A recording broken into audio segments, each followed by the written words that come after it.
So I'm not sure if any of you know this, but maybe some of you do.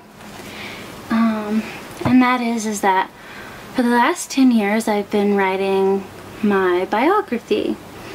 And so for me, it just started out as this project where I just felt really like I needed to say this stuff so it was cathartic. I never really thought about publishing it or any of that.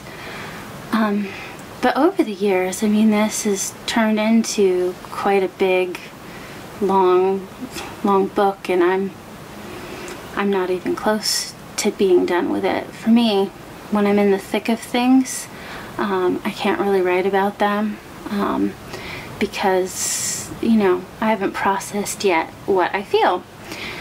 So, you know, the middle part of my life where I was married to a male who decided she was going to be a female and who had been a daddy but then realized she wasn't. You know, that just was a very difficult transitional period in time for me. Like, it was really hard to be like, is it my fault? Did I do something wrong? So, but it's been about 3 or 4 years now since this person and I have been together, and I'm finally processing, you know, everything that happened and led up to where I am now. So, like, I've got the beginning and I've got like parts of Justin, but I don't have this middle stuff. And the middle stuff is important too because, like, this person helped me get health insurance when, like, I didn't have any and just found out about the cancer and all of that. I mean, I really grew up with this person. I don't think that I was mentally healthy at the time. I didn't know how to be. I had never had any positive role models. But I feel like I started from what I would call crazy, even though it wasn't really crazy, but just like dysregulation of emotions. And then now to present day, where 9 times out of 10, I react. I've adapted this philosophy called unconditional positive regard. And it's really... It's a behavior thing that you sort of have to change in yourself, but which I sort of always had because I always would get people the benefit of the doubt. And so now just seeing where I'm at and how happy I am and how far I've come, it's just like, it's meant something to me. Like, I can do this. I can do this. I've done this, and I've gotten through it. So it's allowed me to be more in tune with myself. But for the longest time, I couldn't write the middle of my biography because it was too painful. Like, what was I supposed to say? My husband was a woman and she knew a lot about that, and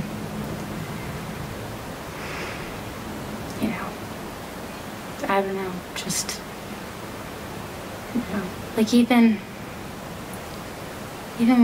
when we started the websites, like, I was super duper shy. I just had spent years not taking pictures. And then the 2 people who were in my life decided that one would take pictures and one would have the website and, you know, make them lots of money and all of that. And just, you know, realizing how taken advantage I was. That's why, you know, on my FetLife profile, I have this huge, long list about things where it's like, you should not model for me if blah, blah, blah, blah, blah.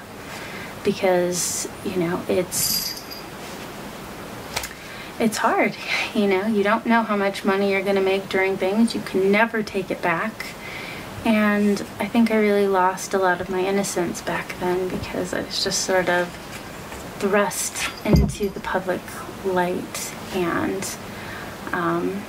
sink or swim, really. Luckily, I was still really a little girl, and I was an AB, so that stuff came very natural, but it was just super embarrassing for me when, like, people would see, like, oh, I'm wearing this diaper, because before I had only ever done it, not in the closet exactly, but just in my private space with people I knew and trusted.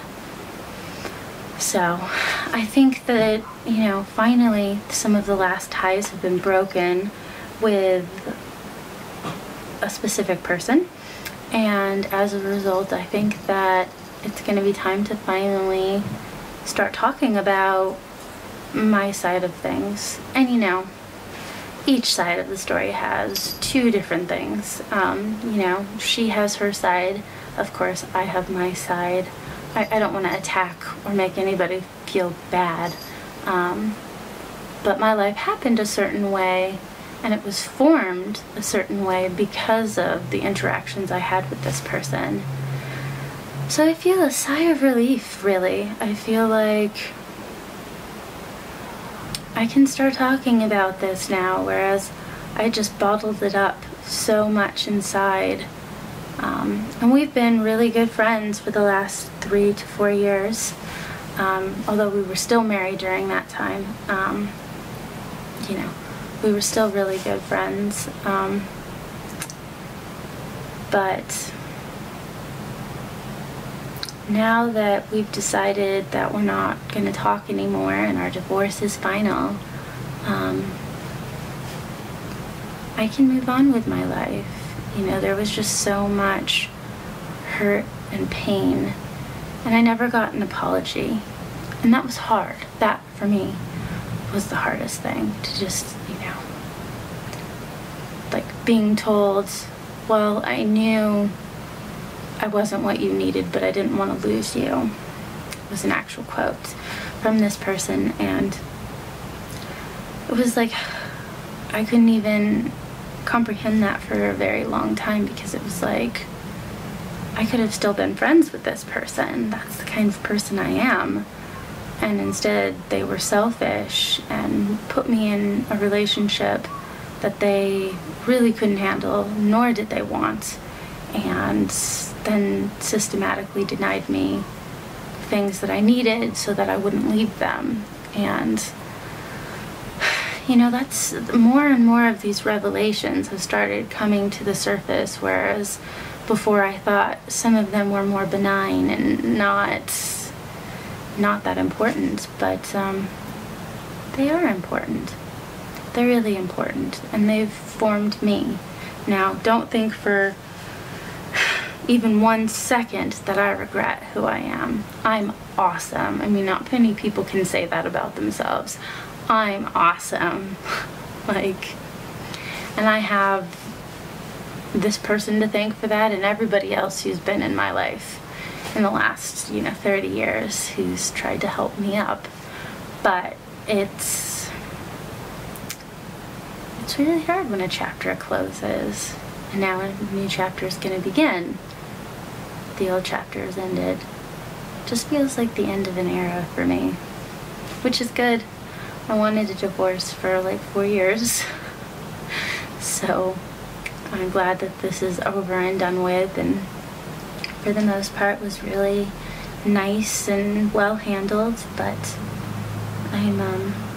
I've had writer's block. I haven't been able to get from writing from college past college, because right after that was when everything else happened, and can't publish a book if you don't have a middle, so it's gonna be interesting, and I'm just gonna let those thoughts free flow, and then I'll edit and edit and edit and do all of that. I certainly hope that I don't hurt anybody in the process of me telling my story, but for me it's become so much more than cathartic. It's just, I need people to see how strong I am. So many people want to fragilize you when you are ill. And that's not me. I don't like that. I don't want it. Get it away from me. So to be like, I have control. And this is what happened. And I made it through. It's like if I'm ever down, I'll be able to look through this and be like, I made it through this and this and this and this and this. And other things might pale in comparison, you know? Like, you never know. So, anyways, yep. That's my blog for today.